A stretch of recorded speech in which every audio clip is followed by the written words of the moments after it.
6 prospects made their debut for the Guardians in 2025. We'll talk about which prospects raised their value the most to the Guardians, their trade value, who fell, and who could debut in 2026 on today's Locked On Guardians.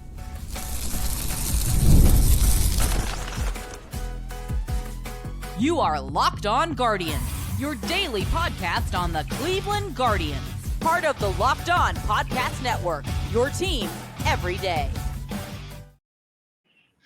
What's going on, Guardians fans? Welcome back into another episode of Locked On Guardians, the only daily Cleveland Guardians podcast that is covering your Cleveland Guardians every day, from the majors, the minors, the draft, and everything in between. As I always say, it's our favorite half hour of the day. I hope it is yours as well, because we spend the next half hour talking Cleveland Guardians baseball, even when things are dry in terms of the rumor mill and dry in terms of copy or content and topics. We've got plenty to talk about here on Locked On Guardians. I'm Justin Lada, one of your two co-hosts, have been for the last 3 years. And I've also spent the last 18 years covering the Guardians minor league farm system, all the way from Arizona to Lake County to Columbus and up to Cleveland. And I'm Jeff Ellis. I've been here since Locked On expanded into baseball, covering the minors, the majors, all of it here at Locked On. Before that, I was a national writer at Scout and 24/7, focused on prospects in the draft. I want to thank you for making Locked On Guardians your first listen today and every day, wherever it is you get podcasts, as well as saying a big shout out to all of our everydayers out there joining us during the doldrums. Let's be honest, it is a little bit of the doldrums. We appreciate you joining us. We'll have content every day. It might be the doldrums, but I don't want you to think that doesn't mean we're not out here thinking, producing, putting things together.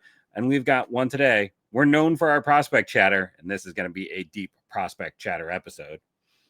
Yeah, sure. We'll talk about which prospects we think can make an impact in 2026. We'll talk about the risers and fallers in the system for 2025. And we'll talk about some trade value, too, if the Guardians have some prospects who raise their trade value, if they can use them as trade chips in the offseason. So before we get started, today's episode of Locked On Guardians brought to you by our friends over at FanDuel. Right now, if you're a new customer, you can put down just $5 in FanDuel, and if that bet wins, you get $300 in bonus bets to use across the app. So download the FanDuel app today and have some fun and play responsibly. I never play responsibly with prospects. I love prospects. I used to be a prospect hugger. I still sort of am to certain prospects. I will say I've gotten more judicious. You got in trouble for French. I but you're did. You're looking smart in retrospect. So is it really prospect hugging if looks like you made a good call? Yeah, I mean, Alex Cobb, the Tigers paid him $17 million. So that's even worse than trading. Yeah. I don't know. Is that better or worse than trading an actual prospect for him? I mean, they still had to pay him like Detroit. They did. They had to give up 2 prospects and pay him about $8 million. So it's not like, I'd say the Guardians got the worst end of that. Yeah, I forgot. I also traded Nate Furman, who I was a big fan of for a little bit too. He was a lot of fun. Yeah, I'd forgotten about that one. No, my prospect hugging days go back to it. I'm trying to think. I know the first one I can definitely say I held on to tightest is Clint Frazier. I was gonna say same for both of us. That's the one that always think about. I was very sure about his future. I mean, don't get me wrong, I was excited about Andrew Miller when they traded for him, but I remember sitting there on my couch the morning the news broke, and I was like, "All right, Andrew Miller, this is fun." But I think someone told me that I sent like over 100 tweets out before 10 a.m. Just because I was like, this is gonna hurt in a couple of years when Clint Frazier's an all-star, and turns out it didn't hurt at all. So that retrospectively has I loved Heller and Fire Eisen in that deal too. I was like, between Sheffield and Heller, I'm like, they got 3 of the Guardians' top 10 prospects. Fire Eisen, probably the most productive of the group, and he was the lowest rated. I was more excited about Lucroy than Miller. I can be very honest about that. I was more excited about Lucroy than Miller on that draft evening, or draft trade deadline evening, as it were. Yeah. No, I was excited about Miller. I mean, the Lucroy thing we didn't know was going to fall apart, but the names in the deal for the Lucroy I was not as upset about. Like, I like Greg Allen, but I was like, I'm willing to give up Greg Allen. The other guy is Armstrong, Chang, and I think Mejia. I was like, it's fine. Yeah, that was the opposite of prospect hugging for you and I. So that had a lot of Guardians prospects whose stock was pretty good at the time. When you think about Frazier and Sheffield, that was the Guardians selling pretty high on Sheffield, I would say, because things did not go well for him after that. He kind of got a little bit higher. I think and then the Yankees flipped him while he was still at peak. He kind of got a little bit higher. Yeah, there might have been a little bit. Yeah, And then Frazier stock never went up after that. no. So, although the Yankees fans certainly thought him and Miguel Andujar had And was stock going to get forever. a nice little contract in free agency. So, you know. Yeah, I think you could trade him now for Jose Ramirez if you sign him, right? That could still happen. Let's talk first about who raised their stock the most in 2025 in the Guardian system. And I think the answer here is, to me, it's very obvious. There's only one right answer here, and if you disagree, you're wrong. It's because that's how we do things here, right? It's Ralphy Velazquez, right? I mean, this is a guy who had a really nice I'm going to start to actually the disagree with you. I know people hate interruptions, but I'm going Oh, to say I all will right. be disagreeing when it's after you speak. Well, I will cut you off then and tell you why you're wrong. But Ralphy Velasquez had a really nice first half of 2024, and I could see in 2024 when he got to Lake County that he was tired and he was hitting everything to left field. He was popping it up. Um, he had some good exit velocities, but you could tell like the first full season of pro ball had really worn on him. There was some loft to his swing that wasn't very good in terms of steepness. And this guy did a whole turnaround. Like he had a really rough start to 2025 too, but the rough start really had to do more with bad BABIP luck. He was hitting the ball hard. He probably could have improved his launch angles a little bit, but a lot of it had to do with bad luck. And from what was it? I think from July 1st on, had one of the best seasons by a Guardians hitting prospect I've seen in a long time. So from July 1st on, he hit 330, 408, 591. He had a 183 WRC plus. His strikeout rate was 14%. His walk rate was 10%. 12 homers, 16 doubles. Again, that's July 1st to the end of the season. That was a fantastic turnaround. To me, the strikeout rate, we always kind of wondered how much contact Ralphy Velasquez was going to make. We knew the power was there. How much was he going to get to? And the fact that he did that kept his strikeout rates really strong at AA. I mean, his strikeout rate was only 15% at AA and 126 plate appearances. It was 20% at high A. So it actually went down as he got AA. I have not been more excited about a Guardians position player prospect since maybe Clint Frazier when it comes to Ralphy Velasquez. I don't think anybody in the system to me raised their stock more than that. Here's what I know about Ralphy Velazquez. Last offseason, I had him ranked 4th. This offseason, I have him ranked 3rd. So, like, he's done a lot to improve. Like, don't get me wrong, he had a great year, but he's not a guy who flew up boards. Like, to me, and this is where I guess we differ. To me, when I'm looking at, like, most improved, it's someone who, like, turned themselves into a legit prospect. And for when I look at my list, I think the guy who kind of stands out is Alfonsin Rosario, who did have some struggles in AA. Don't get me wrong, but for a guy to, in high A, move up a level, strike out less, show more power, go from a guy that I had about 30 last offseason, just based on physical tools and traits. I had some concerns about the overall swing and approach. He was, he was 27 in the offseason.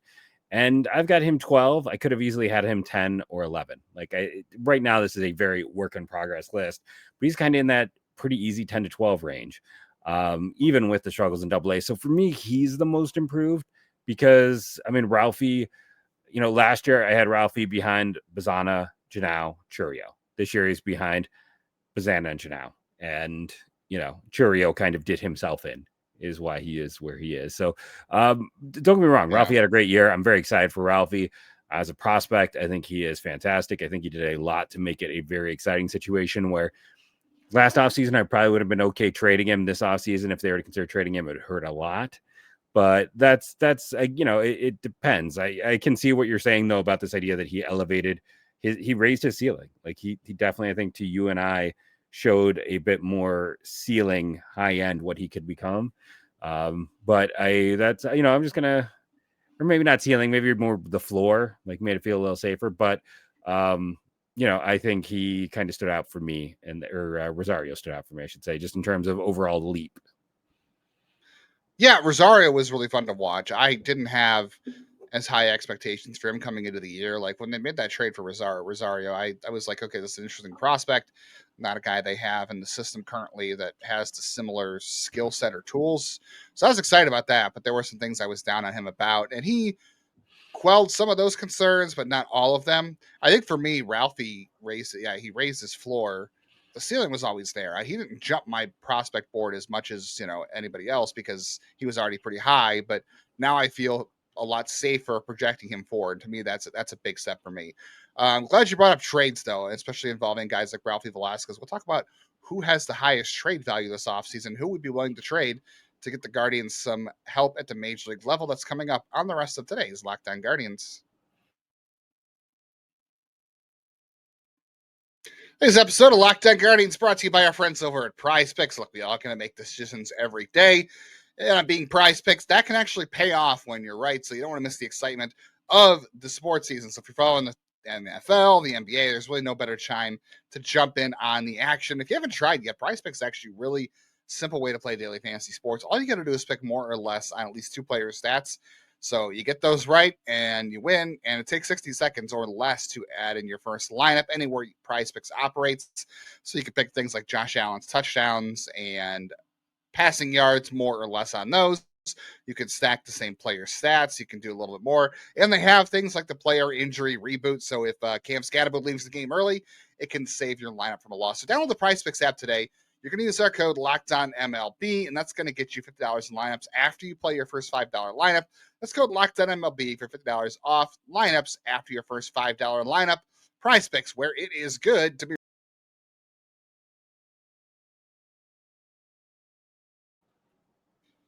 Welcome back into Locked On Guardians. Thank you for being here with us and making us your first listen today and every day, whatever it is you get podcast. Again, as I always say, if you like the videos here, if you like the episodes, and if you want breaking news, like Craig Albanez going to the Orioles.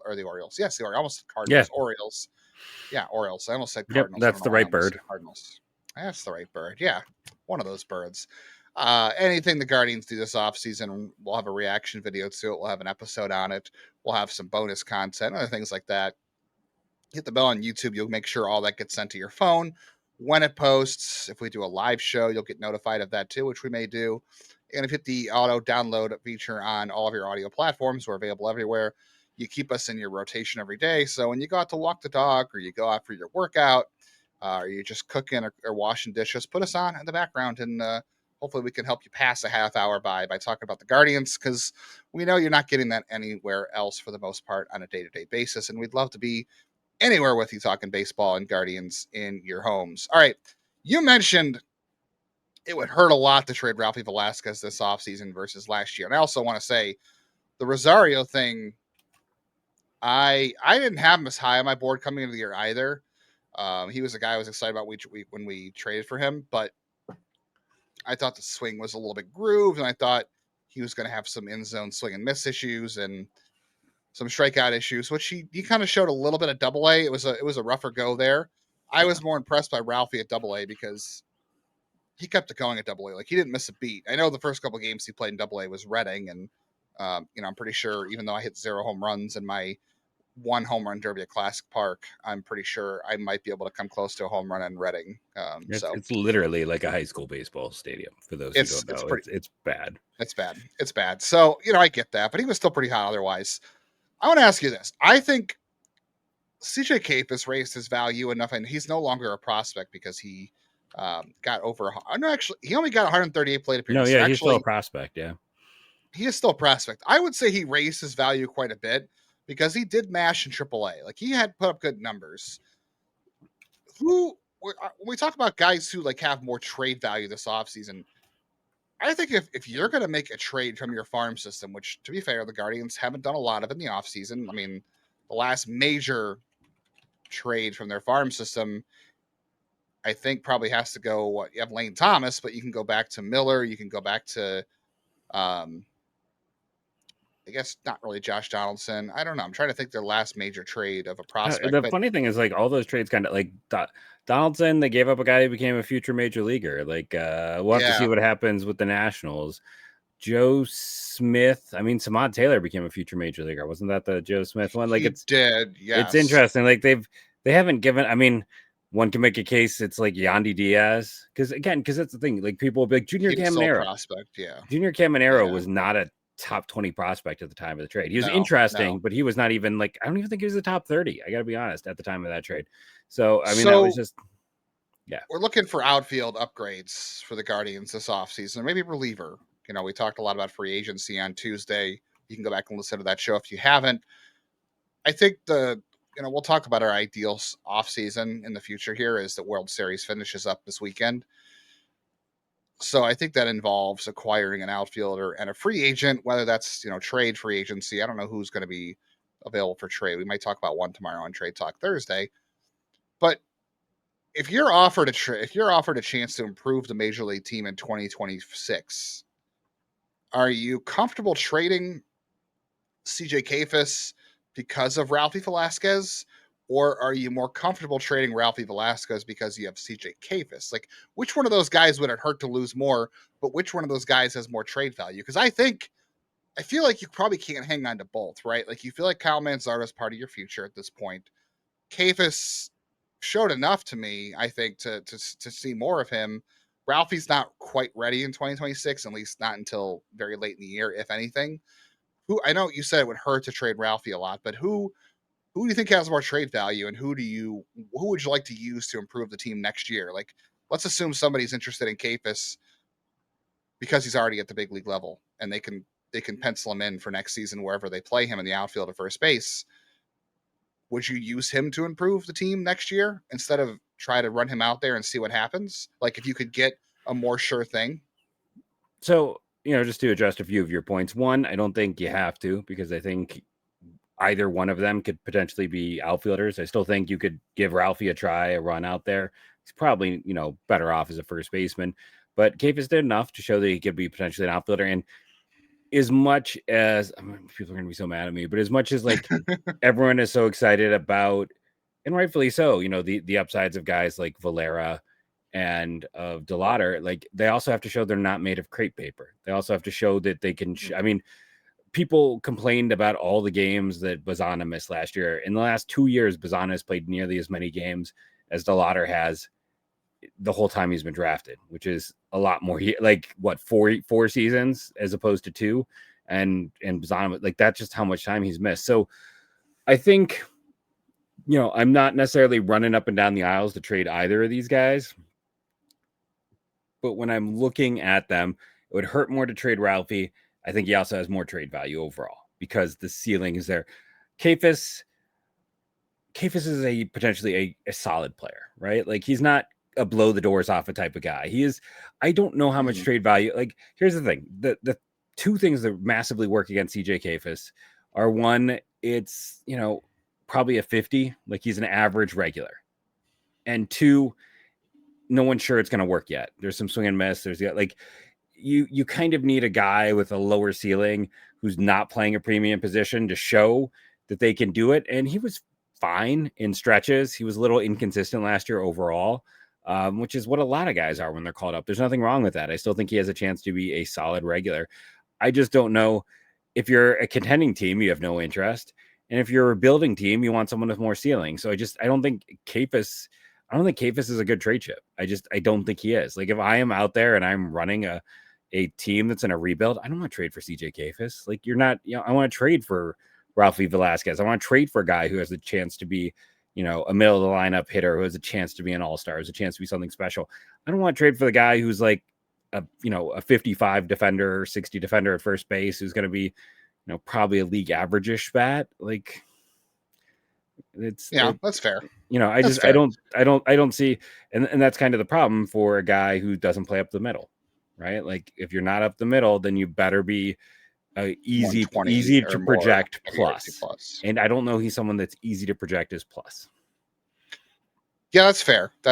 And I know some people are going to comment saying, why are you trying to trade these guys away when they can help us next year, especially Kayfus? And he can help the Guardians in 2026, but if I can trade him, I know he's not like a centerpiece to a trade, but if he's the second part of a trade, like maybe you trade a higher value prospect in the minors, right? Like, let's say you trade, I don't have a good name off the top of my head from my list, but let's say you trade like I don't know if you want to trade like a Joey Oki, like you want that high ceiling pitching prospect. Yeah, if you traded Joey Oki and a Kayfus, if that gets you a right fielder who's got a couple of years of control, or a reliever that's really good that maybe a team is ready to move on from, I don't know who, I don't have the name off the top of my head. This is all in theory. I'd be fine with that if it's somebody I control for a couple of years, and I could parlay Kayfus into something like that. I would. Obviously, Ralphie, I think Ralphie has got himself to the point where he is a centerpiece. Like Yes. if you were to trade him, he has to be a guy you're like, okay, we're getting a closer, we're getting a right fielder who's going to play for us every day the next 4 or 5 years. Like he is that kind of centerpiece for the Guardians now. I don't know how he's feeling on the outside. Maybe we could talk to Jeff Ponce about that at some point this offseason. But I think he has built himself into more of a centerpiece, whereas Kayfus would be a secondary piece, like you said. But if I can move him for something that's more stable and even a little bit less control, but some control, I could live with that, and I would still be interested because I think that improves the team. All right, we'll talk more about trade value among prospects. We'll talk about some fallers in the system too. We'll talk about guys who could make an impact in 2026 that are not yet debuted on the rest of today's Locked On Guardians.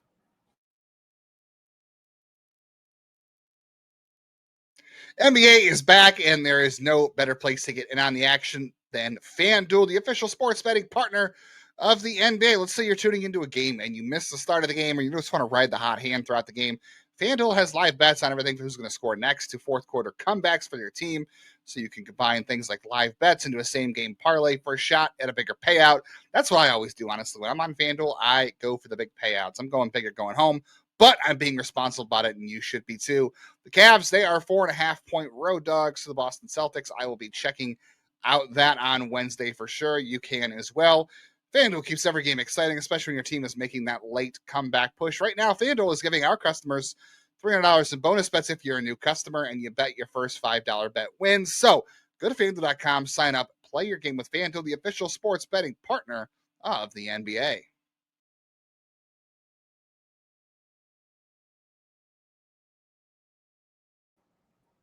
If you're following along the MLB playoffs or the World Series, I should say, and you want more insights, more coverage, check out our friends over at MLB Game Night. They're still breaking down the World Series every single night as soon as the game ends. So you get instant reaction from our Blue Jays host at Locked On Blue Jays.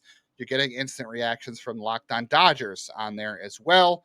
And our host who hosts Game Night. It's a baseball tonight type show with national coverage with local tint to it, so it really gets into the nitty gritty and gets all the local opinions from the hosts on Locked On who live and die with the team and cover the team every day.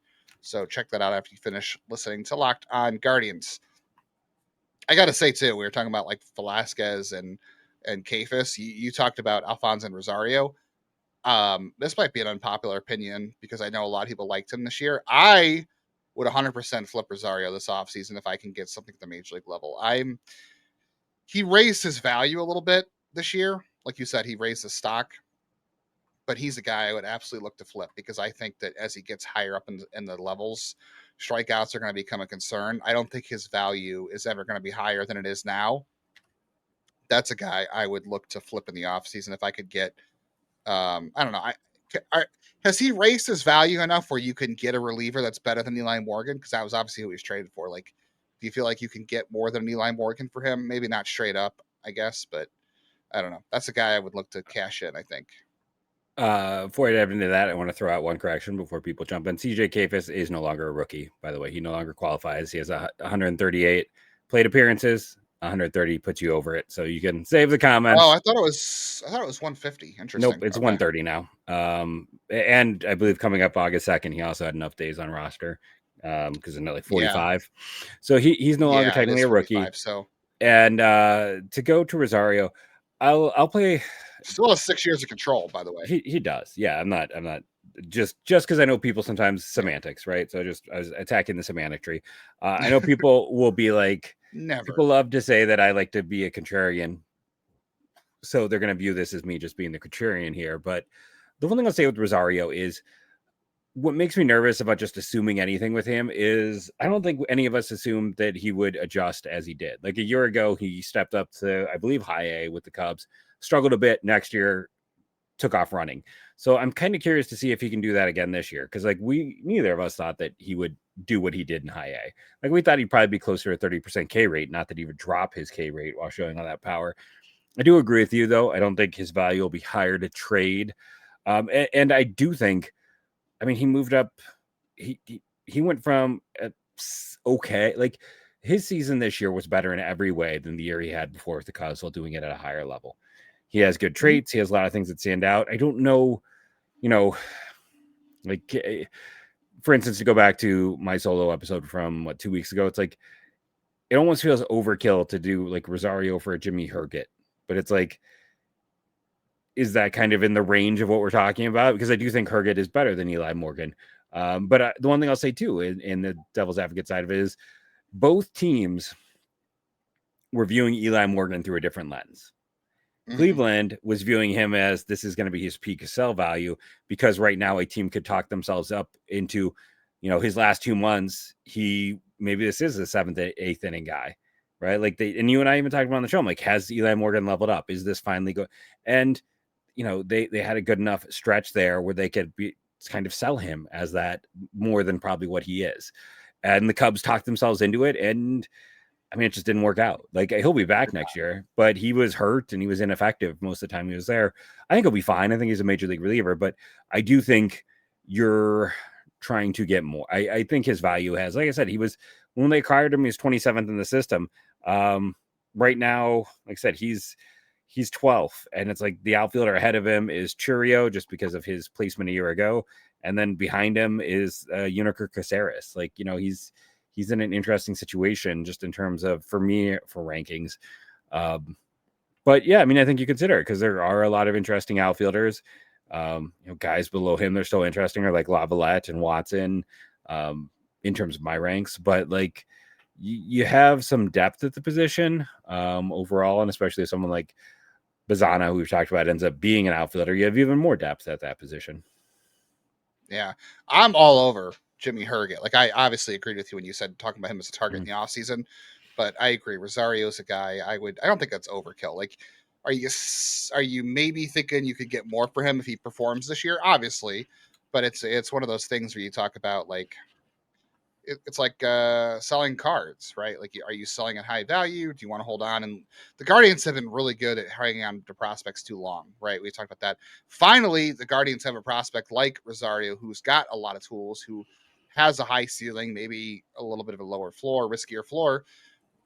Hey, if Matt Foreman goes to Colorado, I'd be calling him day one, saying, "You're in Colorado now, thanks to your time in Cleveland. So how about you send Jimmy Herget packing to You Cleveland don't Hopkins need Airport and a 32-year-old reliever on that team." No, what you need is Alfonsin Rosario, who I think would do well in that altitude. So yeah, I would definitely make that swap in 100%. You get 2 years of Herget, who pitched really well in Colorado, and like you said, he's got a funky arm angle, which Cleveland needs different looks. So yeah, I would 100% flip Rosario in that way. They finally have some pitching to move this offseason. I don't think they can move any pitching though. Like, that's the thing. We talked about like starters, like unless you're going to move like a Logan Allen, that's the only thing I could think of, because you can't move a Parker Messick. You can't move a. If you want to get value, Messick and Tillo are the guys you'd have to move. I think those are the ones who net you things. I think Allen's more low end. He's not going to get you much, but I think, and you're not going to trade the top two, so it's got to be those Messick, It's those Cantillo, two. Coney. Yeah, and those guys really aren't prospects anymore. I mean, technically, Messick for sure will retain prospect value, and the other guys you're talking about are like Cal Steven and Peterson and Can I throw a Gomez. name So at those you guys, as a yeah, sell go for it. high candidate here? The ultimate sell high candidate in this entire minor league system might be Daniel Espino. And I know people will hate that because you're also, and I'm excited for Yeah, him. And I keep, he's 10th on my list right now, which is overkill. That's dumb. But my initial list is 10 because it's exciting, the ceiling and the potential, but he's missed so much time and he really hasn't thrown hardly at all. And yeah, right now he's showing signs of life. And the point of the matter is right now he's really interesting. He does have value, especially if you're a team that could need relief help. We might talk about the Cubs soon. Like, that'd be a team that would make sense to take that gamble. But there's also a good chance a year from now we're back to, hey, he threw 10 innings last year. Like, he might be the yeah. ultimate sell high candidate. He might also be the guy that blows up your face because he keeps it together. But Ooh. we want to talk about, chips at the poker table. Like, this is, we're all, we don't know if his health is bluffing or not. Yeah. Like, that's the thing. You've just put so much time into his rehab. Like, I still think you'd be selling low, because this would still be like you're selling high on where he is now, but obviously he doesn't have the value that he did 2 or 3 years ago. So you'd still be selling low based off that. I don't know. This is why I'd be a horrible GM, honestly, because this is one where I would probably think with my heart and not with my head. And I just couldn't bring myself to do it after all this time invested in him, and he's finally healthy. And yeah, it could blow up in our face next year. Does And any he could pitcher not ever pitch at stay all. And healthy though, who has a bad track record? My point is, like, no matter what no, happens, he's about 2 years away from his next like missed season. So best case scenario, yeah, you get 2 to 3 good years anyways. If I can flip him, yeah, I at least have to consider it. Let's put it that way. And I'm not saying to yeah. be contrarian. I'm not saying it to be a jerk. Like that, it hurts my heart to say it as well. But like guys with his health history get hurt again.